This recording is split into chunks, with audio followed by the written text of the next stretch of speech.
First off, Mr. Rohn and his family and all the support they gave me growing up had been, I'll probably start tearing up if we talk too much about it. So I have the most respect for Mr. Rohn and them as anybody on planet Earth. It's just, it's a challenging situation.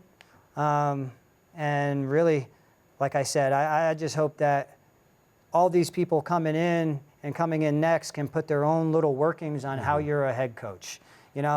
I think about Don Rohn and my college coaches when I coach, but there is no way that I could be a Don Rohn. There's no way I could be my college coach. So I think one of the biggest adjustments was, what is like my coaching style, or how will I end up running this program and things like that. So I think some of that intensity that Mr. Rohn brought in was something I think I tried to, put forward on a lot of my kids. And, my college coach was a whole lot different than Mr. Rohn. He was, more laid back on a personal level, would help talk you through a lot of difficult life situations and things like that. So I did my best to try to blend a little of those together, and I think we got an all right product out of that. But, it's funny. In my first year, you coach one way, and then the next year you do, and then you have a group of kids that you need to maybe address a little differently, and it almost felt like you adapt and learn every year. And I think I was a much different coach my 11th year than I was my first, good or bad. There's always going to be that change. But yeah, I think it's natural to try to implement some of the things I looked up to with Mr. Rohn and them, and then you won't have much of a tenure if you're going to try to be somebody else. You're always going to be yourself. And personally, and like the people that know me outside of wrestling, I'm kind of goofy, laid back sort of person. So it was important to me, as intense as wrestling is, the kids have to have a good time. And if it's just me busting their chops or them doing the same to me, that was important, because wrestling's intense. It's not just a game being played. There's a lot of time that gets put in, sacrifice. So it's hard enough as it is. I wanted to make it more lighthearted for some of these guys, because in those serious situations, they need to remember, this is youth sports. This is high school wrestling. So as maybe nervous as you are or upset about a loss, it is just wrestling and everything will be all right. So personally, I thought being a little silly, keeping the mood light was, part of what I thought was important. One of the things that Don Rohn did that I remember that you still do and Terry did is, before a round of districts, you go out the back door at Liberty and you go outside. Now, I know that you can't tell me exactly what you say to the team, but can you give me an overview? It's one of the things I've always thought about. I always wanted to know what goes on. And Chad does it at Saucon. I kind of want to know what would be, for example, if I was part of that team next year, what would you be doing? Well, first I would say that Chad's a cheater and he shouldn't be doing that.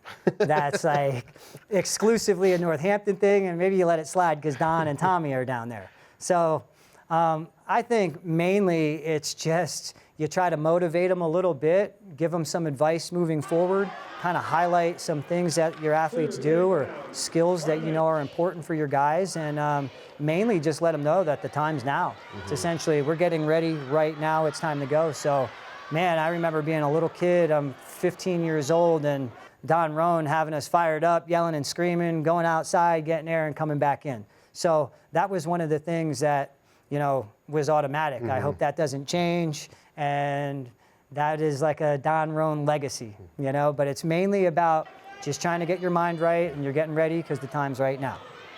This may be the hardest question, and I think you might have had some time to think about it since you've stepped away. It's been a while. But is there a moment, dual meet, individual win, whatever it might be, in your coaching career that stands out for you? Is it a tough question? I'm going to say no.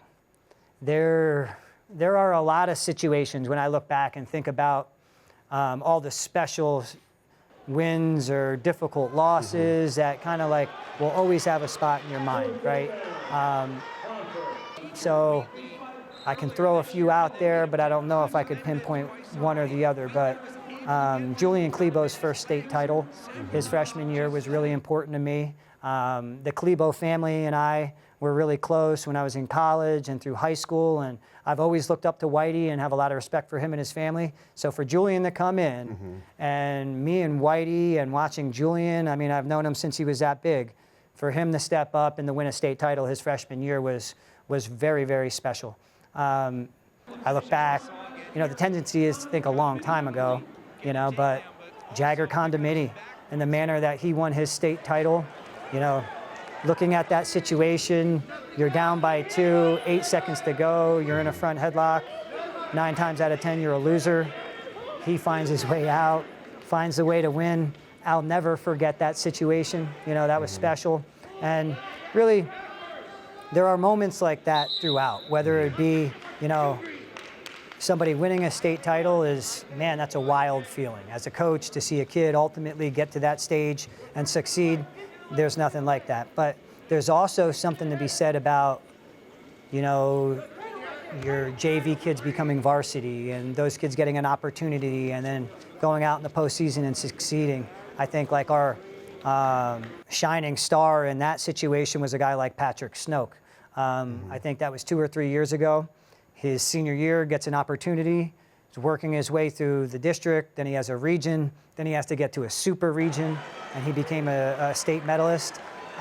It's funny, but that 6th place finish by Patrick Snoke will be something I never forget. Those are outstanding. So it's a funny mix, and I could probably go on and on, you know, because you just remember as you think back. Devin Britton had a really huge blood round win, I think his junior year.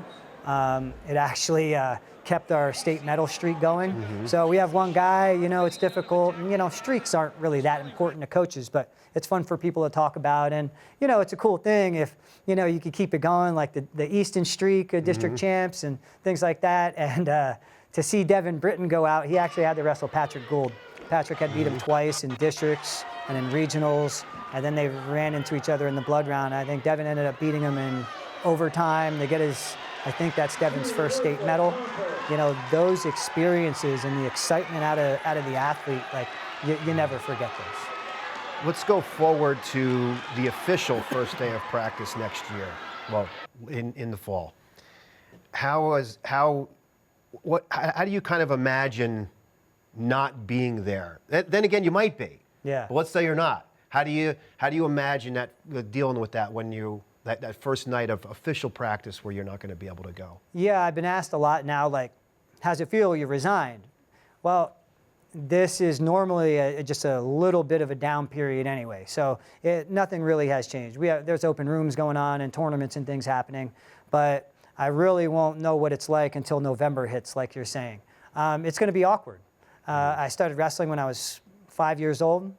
I'll be turning 40 in April, so the whole last 35 years of my life has been on this cycle of school and then wrestling season and then off season and then, you know, over and over and over again. So there's going to be some strange feelings, you know, and like I said, I wish it was almost like, nope, I hate this and I want to be done, you know, because that's not it at all.